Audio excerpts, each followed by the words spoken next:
लगा कि क्यों ना, हालांकि आप में से ज़्यादातर लोग जानते होंगे, लेकिन कश्मीर है क्या, कश्मीर की कहानी क्या है, कश्मीर में ये उथल पुथल क्यों है, कश्मीर में आतंकवाद कब से है, क्या शुरू से ही कश्मीर ऐसा रहा, आज़ाद हिंदुस्तान से पहले कश्मीर क्या था, आज़ादी के बाद क्या हुआ, कश्मीर के फिर टुकड़े कैसे हुए।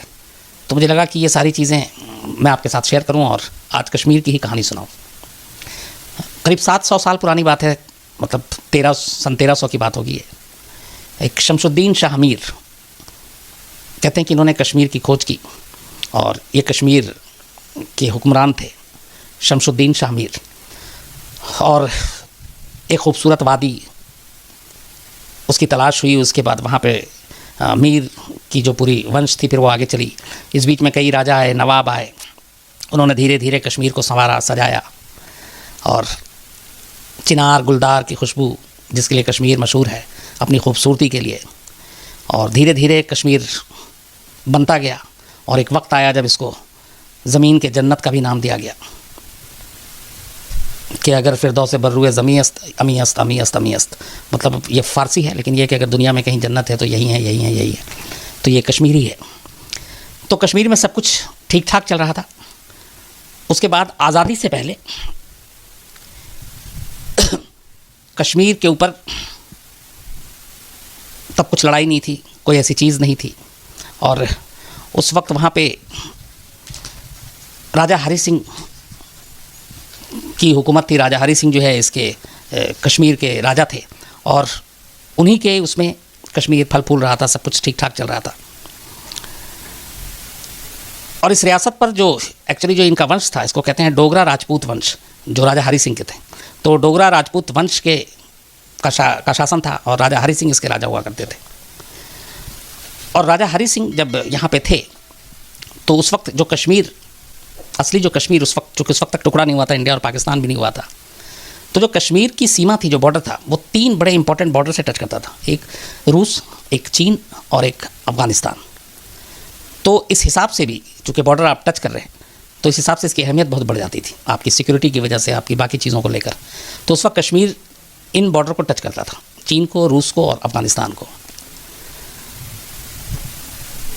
धीरे धीरे उससे पहले की बात जब आज़ादी आई या कश्मीर में हुआ, उससे भी अगर मैं पहले जाऊं तो लद्दाख तब कश्मीर का हिस्सा नहीं हुआ करता था, लेकिन बाद में डोगरा राजपूत वंश और की जब वहाँ पे मतलब जो हुकूमत थी तो उन्होंने फिर इसमें लद्दाख को भी मिला लिया, तो कश्मीर का दायरा और बढ़ गया। फिर 1840 में कश्मीर को अंग्रेज़ों से छीन लिया इन्होंने। तब कश्मीर की आबादी करीब 40 लाख हुआ करती थी और बॉर्डर इसके 3 और तीनों अहम बॉर्डर, चाहे वो चीन हो, चाहे रशिया हो, चाहे फिर अफ़गानिस्तान हो। तो और उस वक्त यहाँ पे 40 लाख की आबादी थी और इसमें से 68% आबादी तब भी मुस्लिमों की थी। बात फिर आई बंटवारे की 1947 की, तो उस वक्त हिंदुस्तान का बंटवारा हुआ, पाकिस्तान बना। और कहते हैं कि जब पाकिस्तान बना तब कायदे आज़म जिन्होंने पाकिस्तान बनाया उन्होंने ये कहा था कि कश्मीर को पाकिस्तान के साथ जाना चाहिए। और तर्क ये दिया था उस वक्त, एग्जाम्पल ये दिया था कि जैसे गुजरात के जूनागढ़ में हिंदुओं की तादाद ज़्यादा है तो उसे इसलिए गुजरात को जो है वो हिंदुस्तान को दे देना चाहिए, उसी तरह कश्मीर में मुसलमानों की आबादी ज़्यादा है इसलिए कश्मीर को मुसलमानों को दे देना चाहिए। लेकिन राजा हरि सिंह उस वक्त इस चीज़ के लिए तैयार नहीं थे और कहते हैं कि राजा हरि सिंह उस वक्त ये चाहते थे कि वो एक आज़ाद कश्मीर की तरह उनकी अपनी रियासत चले। हिंदुस्तान में अलग अलग बहुत सारी ऐसी रियासत थी जिन्हें हमने फिर संघ के तौर पे मिलाया उनको हिंदुस्तान के साथ, तो उसमें उस वक्त एक कश्मीर भी रियासत थी। तो पाकिस्तान चाहता था कश्मीर उसके साथ जाए क्योंकि मुस्लिम की आबादी ज़्यादा है, हिंदुस्तान चाहता था कि कश्मीर हमारे साथ रहे। लेकिन फ़ैसला लेना था आखिरी राजा हरि सिंह को, और राजा हरि सिंह तब तक ये थे कि नहीं, हम एक आज़ाद रियासत के तौर पर रहेंगे, और वो भारत के साथ विलय करने से कतरा रहे थे। इसी बीच में 47 में बंटवारा हो गया और अगस्त के बाद अंग्रेज़ भी चले गए। अब जब अंग्रेज़ चले गए तो विलय की कोशिशें और ये सारी चीज़ें अधूरी रह गई, और दूसरे हफ्ते में अंग्रेज़ों के जाने के बाद अब सारी चीज़ें फिर भारत और पाकिस्तान के ही ऊपर आ गई कि ये क्या चाहते हैं, क्या होगा। पर हरि सिंह तैयार नहीं थे भारत के साथ विलय करने के लिए। इसी बीच में क्या हुआ कि जो आज़ादी मिली हमें 15 अगस्त 1947 के, उसके ठीक 9 हफ्ते के बाद ही पाकिस्तान बन चुका था। 22 अक्टूबर 1947 को अचानक कश्मीर में जिन्ना के इशारे पर कबायली हमला कर देते हैं और वो श्रीनगर पहुंच जाते हैं। और उनका मकसद ये था कि किसी तरह से कश्मीर को जबरन अपने साथ मिला लिया जाए, पाकिस्तान के साथ मिला लिया जाए, क्योंकि राजा हरि सिंह तैयार नहीं थे। और जब कबायली वहाँ पहुँचते हैं, ये कबायली बिल्कुल ही एकदम जंगली की तरह खूब लूट खसोट करते हैं। उस वक्त जितना मार काट मचा सकते थे, कहते हैं औरतों की लड़कियों की असमत लूटी गई, इज़्ज़त लूटी गई, मारा गया, लोगों के घरों को जलाए गए और हज़ारों बेकसूर कश्मीरियों का खून बहाया गया। और कबायलियों का ये पूरा जुल्म चलता रहा। अब इन कबायलियों की मदद कर रही थी पाकिस्तान की सेना, और पाकिस्तान की सेना जो है उस वक्त बेशक वर्दी में नहीं थी, लेकिन सारे हथियार, सारी चीज़ें कबायलियों को उन्होंने बढ़ावा दिया। और उसके बाद ये लोग वहाँ पे उस वक्त पहली बार जिन्ना ने उन कबायलियों को और उनके साथ जो लड़ रहे थे मुजाहिदीन का नाम दिया था। और जब ये कबायली आए उसके बाद देखते ही देखते अचानक चूँकि यह हमला हुआ था, तो इन्होंने मुजफ्फराबाद और डोमेल शहर के एक बहुत बड़े हिस्से पर कब्जा कर लिया और श्रीनगर के करीब उरी तक पहुँच गए थे। अब एक तरफ जिन्ना कश्मीर पर कबायलियों से हमला करवा रहे थे, दूसरी तरफ कश्मीर की रियासत में बगावत पैदा करने के लिए पाकिस्तान ने एक और चाल चली। उसने जो वहाँ के मुस्लिम सैनिक थे जो राजा हरि सिंह की सेना में रियासत में कश्मीर के, उनको भड़काना शुरू कर दिया इस्लाम के नाम पर और बाकी चीज़ों के नाम पर। और उस कोशिश ये थी कि एक तरफ कबायली हमला कर रहे हैं, दूसरी तरफ राजा हरि सिंह की सेना में भी बगावत हो जाए, मुस्लिम एक तरफ हो जाए, हिंदू एक तरफ हो जाए। तो इसमें कुछ मुस्लिम जो है वो उस भड़काने में आ भी गए और वो राजा हरि सिंह के खिलाफ उन्होंने बगावत कर दी। और लगातार ये मार काट सब कुछ चलता रहा और ये सब कुछ पाकिस्तान के इशारे पर हो रहा था। अब हालात इतने ख़राब हो गए उस दौर में, ये जो मैं आपको बता रहा हूँ, 22 अक्टूबर 1947 को कबायलियों ने हमला किया था और धीरे धीरे करके वो मुजफ्फराबाद डोमेल शहर से होते हुए उरी तक पहुँच गए थे, वही उरी जिस पे अटैक हुआ था। तो जब ये हालात बेकाबू होते गए, अब चूँकि ये एक आज़ाद रियासत है, हिंदुस्तान उस वक्त कुछ नहीं कर सकता था, क्योंकि हिंदुस्तान अलग मुल्क, पाकिस्तान अलग मुल्क और कश्मीर एक आज़ाद रियासत। तो हमारे पास वो पावर नहीं था कि हम घुस के उनकी मदद करें अनऑफिशियली, जब तक वो मदद ना मांगे, और चूँकि वो हमारे साथ उन्होंने विलय भी नहीं किया था। तो उस वक्त राजा, जब हालात इतने ख़राब हो गए और मार काट मच रहा था, हज़ारों लोग मारे गए, और फिर ये जो कबायली आए थे पाकिस्तान के इशारे पे, ये भी बेलगाम हो गए और इन्होंने फिर अंधाधुंध कोहराम मचा दिया। ऐसे वक्त में महाराजा हरि सिंह के सामने अब सिर्फ 3 रास्ते थे इन चीज़ों से बचने का, कि पहला जो हो रहा है उसको होने दें, लूट खसोट के बाद वो चले जाएंगे, या फिर जो भी जितनी ज़मीन छीनी है छीन लेंगे, जो बच गया वो उनके पास बचे। दूसरा ये था कि उन कबायलियों से मुकाबला करें जो हमला जिन्होंने किया है और जो इस तरह से मारकाट मचा रहे हैं। हालांकि ये राजा हरि सिंह के लिए मुमकिन नहीं था, क्योंकि उनके पास इतनी बड़ी तादाद में फ़ौज और इतने असला बारूद और ये सारी चीज़ें नहीं थी। और तीसरा और आखिरी रास्ता ये था कि वो भारत से मदद लें और कश्मीर को बचा लें। भारत के साथ मुश्किल ये थी कि वो राजा हरि सिंह की मदद किस बिना पे करे, जब तक कि वो मदद ना मांगे। सैन्य कार्रवाई तब तक नहीं हो सकती थी जब तक कि विलय ना हो जाए। तो ये सारी उधेड़ बुन चलती रही, हालात ख़राब होते गए और अकेले मुकाबला कर नहीं पा रहे थे। तो आखिरकार राजा हरि सिंह ने लास्ट में ये फैसला किया कि वो इस हालात से निपटने के लिए भारत से बातचीत करेंगे, भारत से मदद लेंगे। 22 अक्टूबर 1947 को कबायलियों ने हमला किया था। 24 अक्टूबर तक वो उरी पहुंच चुके थे, अब कभी भी श्रीनगर पे धावा बोल सकते थे। ऐसी सिचुएशन में 25 अक्टूबर 1947 को राजा हरि सिंह श्रीनगर से जम्मू पहुंचते हैं, दिल्ली को खबर करते हैं। दिल्ली की नज़र लगातार इन चुके हालात पे, ठीक है मदद नहीं कर रहे थे, लेकिन सारी चीज़ों पे लगातार नज़र थी। 25 अक्टूबर को ये जम्मू पहुंचते हैं और 26 अक्टूबर को राजा हरि सिंह भारत सरकार के साथ बाकायदा कश्मीर के भारत विलय को लेकर संधि पत्र पर दस्तखत कर देते हैं। इस दस्तखत का मतलब ये था कि कश्मीर अब भारत का हिस्सा है। जैसे ही ये संधि पत्र पे दस्तखत किया जाता है, अब कश्मीर भारत की जिम्मेदारी है, क्योंकि वो भारत का एक राज्य हो गया है। और कश्मीर के जो राजा हैं, जो उस रियासत के मुखिया हैं राजा हरि सिंह, उन्होंने बाकायदा मुआहदे पे, इस संधि पे दस्तखत किया। और कहते हैं कि हमलावर जब ये दस्तखत कर चुके थे तो श्रीनगर से सिर्फ 1 मील की दूरी पर थे, अब आगे कुछ भी हो सकता था। तो जब ये दस्तखत कर लिया तो भारत सरकार की जिम्मेदारी आ गई और फ़ौरन भारत सरकार ने फैसला किया कि इन कबायलियों से निपटना होगा। और चूँकि सब कुछ आनन फानन में हो रहा है, एक तो पहाड़ी मोर्चा, जंगी सामान, चूँकि सप्लाई रास्ते पहाड़ी, वहाँ पे पहुँचाना मुश्किल होता है, मैप की कमी, इन सारी चीज़ों के बावजूद भारतीय सैनिकों ने एक के बाद एक वो कश्मीर पहुँचते हैं और कबायली ठिकानों और पाकिस्तानी घुसपैठियों पर हमला बोल देते हैं। अब असली लड़ाई यहाँ से शुरू होती है। धीरे धीरे करके भारतीय सेना जो उरी से पहले तक जहाँ जहाँ कबायली घुस चुके थे, कब्जा कर चुके थे, वहाँ से उसको पीछे खदेड़ना शुरू करते हैं। वो पीछे हटते जाते हैं और कबायलियों से ये जो छीनी हुई ज़मीन थी वो हम वापस लेना शुरू कर देते हैं। एक एक चौकी, एक एक इंच ज़मीन के लिए तब लड़ाई होती है। उस वक्त पाकिस्तान की फ़ौज कश्मीर में तब ये सोच कर आई थी कि ताकत के बूते पर एक राजा हरि सिंह उससे निपट लेंगे। उसे उम्मीद नहीं थी कि राजा हरि सिंह अचानक विलय कर लेंगे और भारत के साथ चले जाएंगे और भारतीय फ़ौज जो है वो यहाँ पे आ जाएगी। तो इसलिए उनको अब यहाँ पे मार खानी पड़ी। करीब 8 महीने की जंग चलती है इसके बाद, अक्टूबर के बाद, 26 अक्टूबर के बाद, और 8 महीने नहीं बल्कि उससे कुछ कम महीने, 2/3 कश्मीर पर भारत फिर से कब्जा कर चुका होता है और भारतीय की जो सेना है वो जीत का परचम लहरा देती है। जो जो चीज़ें कश्मीर, जो पाकिस्तान और कबायली अपने पास ले गए थे, और ये फिर भी लड़ाई छिटपुट छिटपुट चलती रहती है। पूरे 1 साल 2 महीना और 1 हफ्ते तक ये लड़ाई चलती है, कबायलियों, पाकिस्तानी सेना और भारतीय सेना के बीच। 1 साल 2 महीने और 1 हफ्ते, और इसके बाद ये लड़ाई ख़त्म होती है क्योंकि मसला अब कश्मीर का संयुक्त राष्ट्र में, यूनाइटेड नेशन में पहुंच जाता है। वहाँ पहुंचने के बाद 5 जनवरी 1949, 5 जनवरी 1949 को सीज़ फायर का ऐलान होता है यूएन की अगुवाई में। और इस सीज़ फायर में ये तय होता है कि जो इस वक्त सेना, मतलब 5 जनवरी 1949 को जो सेना जहाँ पर है, जिस हिस्से में है, वो उसका है और उसे ही युद्ध विराम रेखा माना जाएगा, युद्ध विराम रेखा। मतलब 5 जनवरी 1949 को जो जिस जगह पर है, जो जिसके कब्ज़े में है, वो उसके कब्ज़े में माना जाएगा और युद्ध विराम रेखा माना जाएगा उसको, जिसको बाद में हम लोग आसान ज़ुबान में कहते हैं LOC, line of control. Pakistan के साथ कई हमारी सीमाएं लगती हैं, बॉर्डर लगती हैं, लेकिन LOC सिर्फ जो है वो कश्मीर में, लाइन ऑफ कंट्रोल।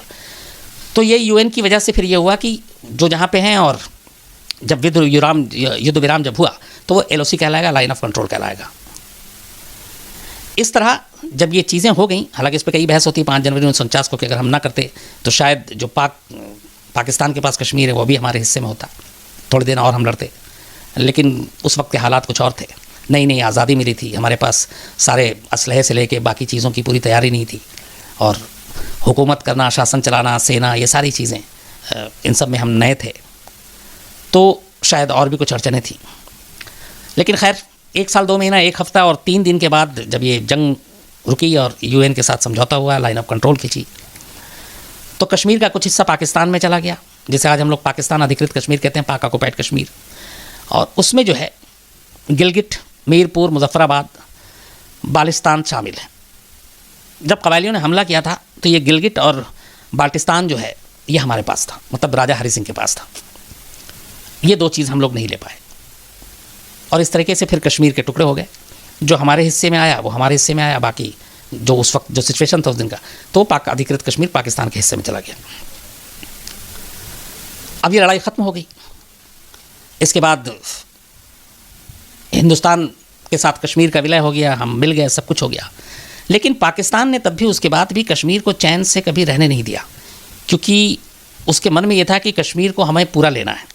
और यही वजह है कि वो लगातार फिर उसके बाद इस तरह की हरकतें करता रहा कि किस तरीके से कश्मीर को अपने कब्ज़े में ले। अब उसके लिए जो पाकिस्तान ने किया, 48 में जंग, 65 में जंग, 71 में जंग, ये 3 लड़ाई लड़ी हमने। तीनों में पाकिस्तान की हार हुई और फिर भी पाकिस्तान नहीं सुधरा। कश्मीर को लेकर उसकी जो पूरी कोशिश थी वो जारी रही। इधर कश्मीर में इस दौरान में लगातार चीज़ें बदलती रहीं। उसके बाद कश्मीर नॉर्मल हुआ, शांत हुआ, और कुछ चीज़ों के साथ कश्मीर में अपनी सरकार चलती रही, लेकिन आतंकवाद और अलगाववाद तब नहीं था। कहते हैं कि जब जवाहरलाल नेहरू प्रधानमंत्री थे तब उन्होंने, अच्छा जब राजा हरि सिंह की बात थी कि जब विलय वाली बात और इसके बाद ये सब जंग ख़त्म हो गई, तो उस वक्त वहाँ के माहौल इतने अच्छे और सौहार्दपूर्ण थे कि मुस्लिम आबादी ज़्यादा थी, हिंदुओं की आबादी कम थी। उसके बावजूद जो वहाँ के मुस्लिम थे वो भी चाहते थे कि कश्मीर भारत के साथ चला जाए, कश्मीर भारत में मिले, और इसकी आवाज़ जो वहाँ के कश्मीर के बड़े मुसलमान थे वो हमेशा उठाते थे। और ये चीज़ पाकिस्तान को पसंद नहीं थी।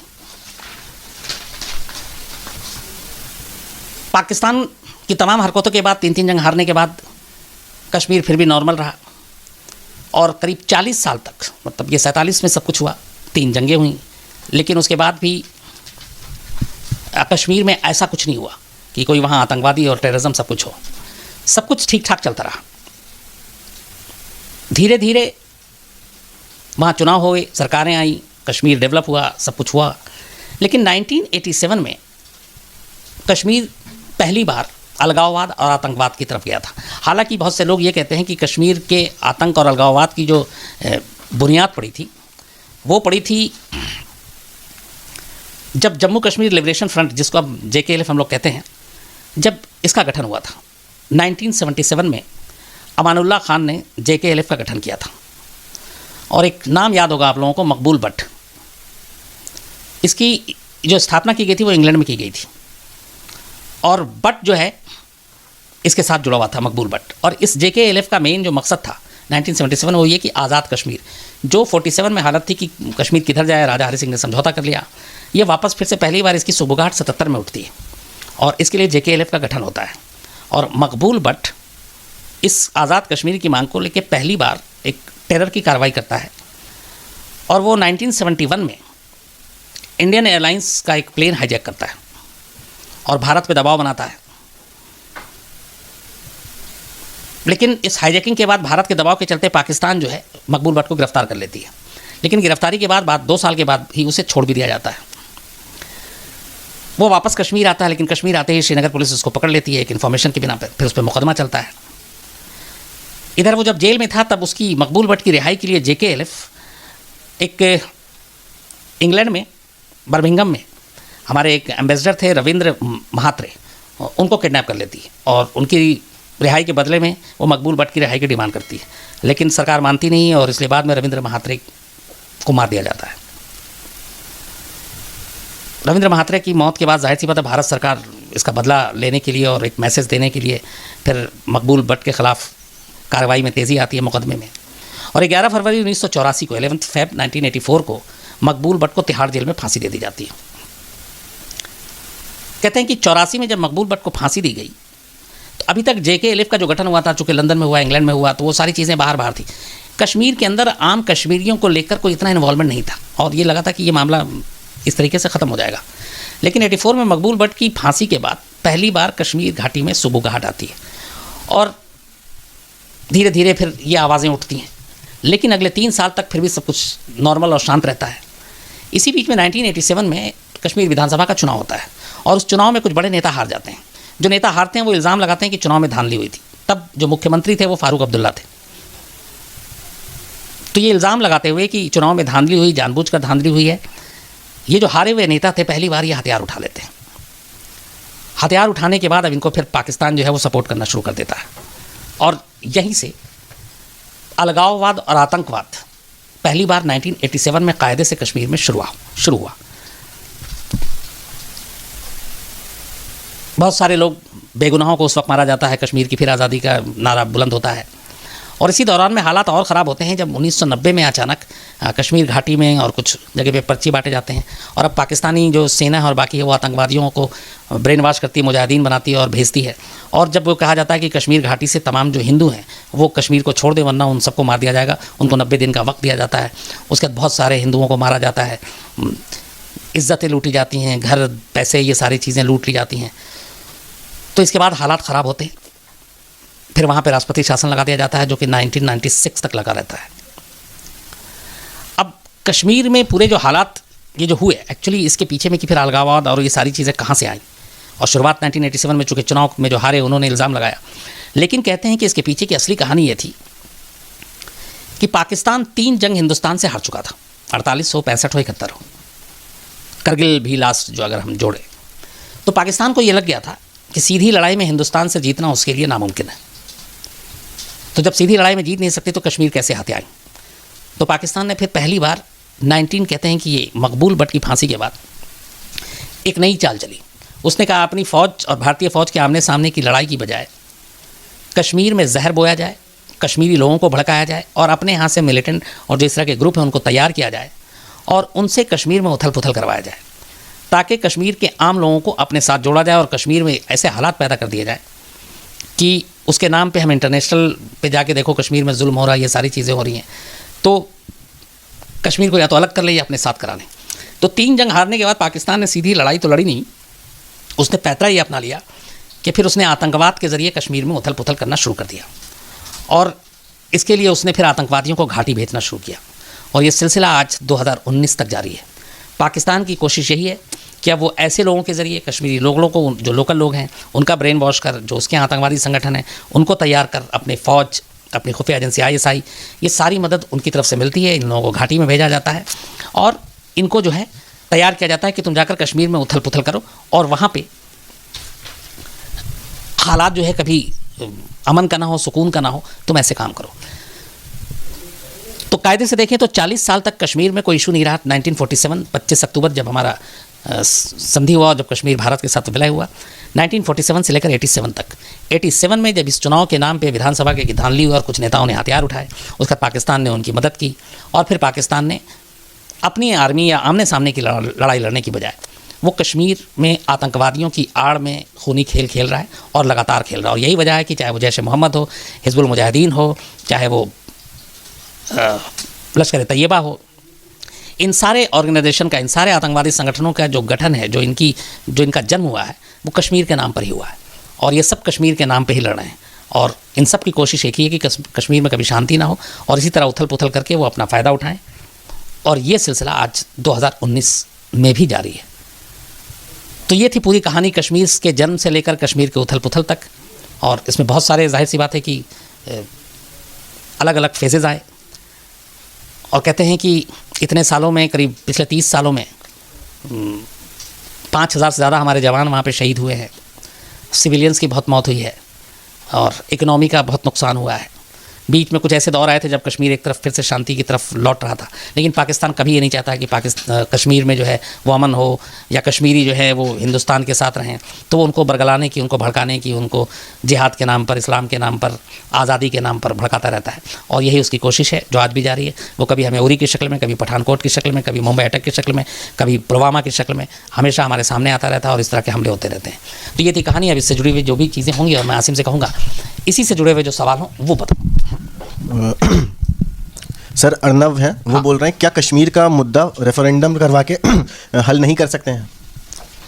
कश्मीर का मुद्दा रेफरेंडम करा के हल नहीं कर सकते हैं। देखिए, ऐसे बहुत सारी चीज़ें हैं, लेकिन उसमें यही है कि ये भी एक ऑप्शन दिया गया था, लेकिन कश्मीर का मसला एक्चुअली सिर्फ रेफरेंडम के बल पे, यहाँ पे अगर मैं आपसे ये कहूँ कि ईमानदारी से रेफरेंडम भी हम लोग कराएं, और ये मालूम है मुझे कि कश्मीर के आप अगर आम लोगों से बात करें ज़्यादातर, तो वो हमेशा कहते हैं कि जो हिंदुस्तान है बहुत अच्छा है, और यहाँ तरक्की है, सब कुछ है, तो वो पाकिस्तान के साथ नहीं जाएंगे।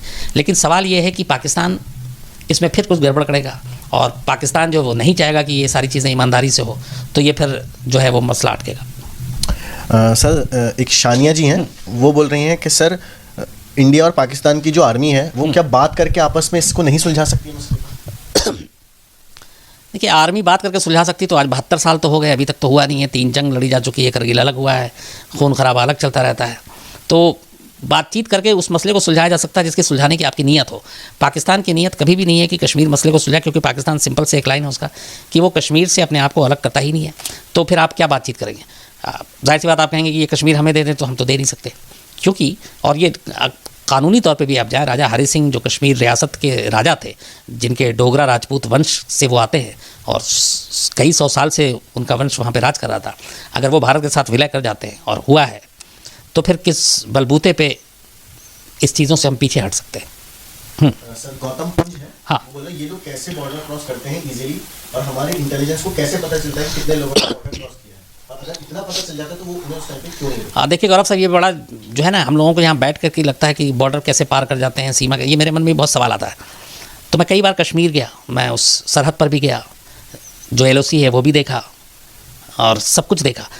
पूरा जो आप अगर भौगोलिक हालात देखें कश्मीर की पूरी, और जो LOC की, तब तो LOC पे बहुत सारी फेंसिंग और सारी चीज़ें, हाईटेक चीज़ें सब कुछ आ रही हैं, लेकिन कश्मीर की जो बनावट और बसावट है, और जिस तरीके से वहाँ पहाड़ी और सारे दर्रे और जो रास्ते हैं, वो इतने मुश्किल हैं कि पूरी जो LOC की जो पूरी जितने दायरे में आता है वहाँ पे के चप्पे चप्पे पे नज़र रखना बड़ा मुश्किल काम होता है। कई बार मौसम आपके ख़िलाफ़ होता है, भारी बर्फ़बारी ऐसी होती है कि उसमें सब कुछ छुप जाता है। और एक ये भी कहते हैं कि बर्फ़बारी का फ़ायदा उठाकर भी जो आतंकवादी हैं वो सरहद पार करते हैं, बाकायदा उनको ट्रेनिंग दी जाती है। तो कोशिश हमारी तमाम होती है LOC की पे पैनी नज़र रखना सब कुछ, लेकिन वो इतने मुश्किल हालात होते हैं वहाँ पर, ऐसे ऐसे रास्ते होते हैं कि वहाँ के हर चप्पे पे हर चीज़ पे पैनी नज़र रखना थोड़ा मुश्किल काम हो जाता है। और उसी का फ़ायदा और कई बार मौसम का फ़ायदा आतंकवादी उठाते हैं और सरहद पार कर जाते हैं। सर अशोक जी हैं, हाँ। वो बोल रहे हैं 1947 में जब पार्टीशन हुआ था उस टाइम पे क्या जिन्ना को इससे ज़्यादा पाकिस्तान कश्मीर तब नहीं मांग सकते थे जो अब लड़ाई कर रहे हैं? जब देखिए भारत पाकिस्तान का बंटवारा हुआ था उस वक्त एक चीज़ थी जो है ना कि आबादी के हिसाब से सब कुछ हो। तो जब जिन्ना ने कश्मीर की मांग की थी तो हालांकि उस वक्त ये इसलिए अजीब चीज़ थी क्योंकि कश्मीर एक रियासत अलग, जिसके राजा हरि सिंह राजा थे और राजा हरि सिंह को ये फैसला करना था। उसमें यहाँ पे एक चीज़ हमें ये देखना चाहिए कि 1947 से पहले हिंदुस्तान पाकिस्तान सब एक था। 47 के बाद अब 2 टुकड़े हो गए, एक हिंदुस्तान एक पाकिस्तान और तीसरा एक छोटा सा टुकड़ा कश्मीर। लेकिन कश्मीर एक आज़ाद रियासत, उसका कोई मतलब नहीं था और कश्मीर अलग था बिल्कुल। तो वहाँ के राजा को तय करना था कि मुझे पाकिस्तान के साथ जाना है या मुझे हिंदुस्तान के साथ जाना है, और राजा हरि सिंह ने तय किया कि हिंदुस्तान के साथ जाना है। तो अब उसमें अगर जिन्ना ये ज़िद करें कि नहीं ये हमें चाहिए, जो जिसकी चीज़ है जब वो देने को तैयार नहीं है तो आप उससे ज़िद करके या उससे ज़बरदस्ती नहीं ले सकते। और वही चीज़ हुई, राजा हरि सिंह ने कहा हम नहीं जाएंगे। हालांकि राजा हरि सिंह शुरू में हिंदुस्तान के साथ भी नहीं आना चाहते, वो चाहते थे कि एक आज़ाद रियासत बनी रहे, लेकिन वो मुमकिन भी नहीं था। लेकिन तब हिंदुस्तान ने ऐसा कुछ नहीं किया कि राजा हरि सिंह को दबाव डाला जाए, फोर्स किया जाए, जुल्म किया जाए या अटैक कर दे, जैसे पाकिस्तान ने कबायलियों के ज़रिए हमला कराया। और वो हमला करा के कायदे से देखें तो पाकिस्तान ने बहुत अपने ही हिसाब से एक बड़ी गलती भी कर दी कि उकसाया, और उस वक्त उकसाया। फिर राजा हरि सिंह को लगा और उन्होंने कहा कि नहीं हमारे लिए तो हिंदुस्तान अच्छा है, और इसलिए उन्होंने हिंदुस्तान के साथ विलय किया।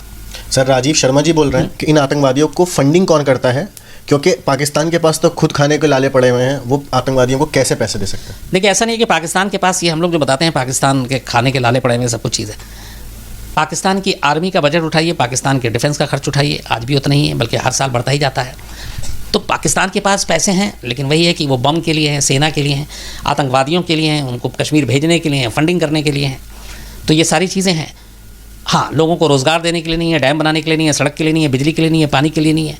तो ये एक अजीब चीज़ है कि एक मुल्क वो खुद तय करता है कि मुझे तरक्की के रास्ते पे जाना है या सिर्फ जंगी सामान जुटाना है। तो हालात इसीलिए वहाँ के ख़राब, उनका डिफेंस का बजट इतना ज़्यादा है कि बाकी चीज़ों पे जो बेसिक लोगों को सुविधाएं चाहिए वो नहीं है। तो फंडिंग बुरे कामों के लिए फिर पैसों की कमी नहीं है, वो पैसे मिल रहे हैं। फिर इसके अलावा कई और मुल्क हैं जो मदद करते हैं इन चीज़ों के नाम पे, कश्मीर के नाम पे, जिहाद के नाम पर, तो वहाँ से भी पैसे आते हैं। सर अडोल्फ हिटलर का क्या अकाउंट है? पेड क्वेश्चन उन्होंने पूछा कि स्टोन पेल्टर्स का क्या इलाज हो सकता है, इसका इलाज आर्मी कर सकती है या सिस्टम? स्टोन पेल्टर्स का क्या इलाज होता है, इस पर मैंने कल परसों भी आपसे बात की थी कि देखिए सबसे बड़ी जिम्मेदारी आती है माँ बाप की। आज एक प्रेस कॉन्फ्रेंस थी जिसमें इंडियन आर्मी ने प्रेस कॉन्फ्रेंस की थी, उसमें बाकायदा उन्होंने कहा था कि ये कश्मीर में ख़ासतौर पे माओं का बहुत बड़ा रोल होता है। वहाँ के जो बच्चे अपने माँ के बहुत करीब होते हैं बाप के मुकाबले। तो अगर हर माँ अपने बच्चों को समझाए, सही रास्ता दिखाए, तो शायद ज़्यादा असर होगा।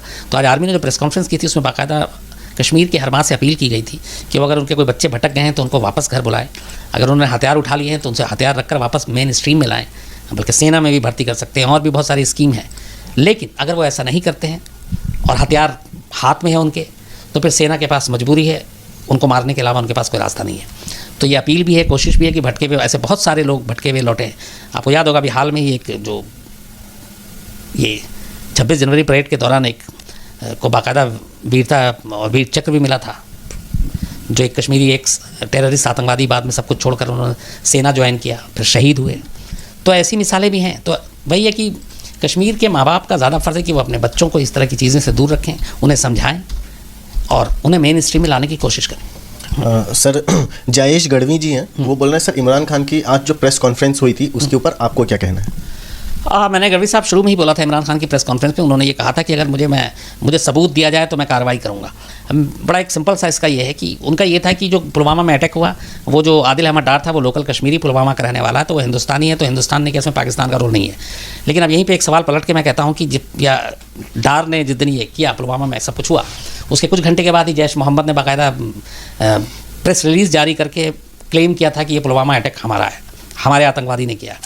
तो बेशक यहाँ से गाड़ी चलाकर CRPF के जवानों के बस से टकराने वाला लोकल कश्मीरी था, लेकिन उसको तैयार करने वाला कौन था? पाकिस्तान में बैठा जैश मोहम्मद था।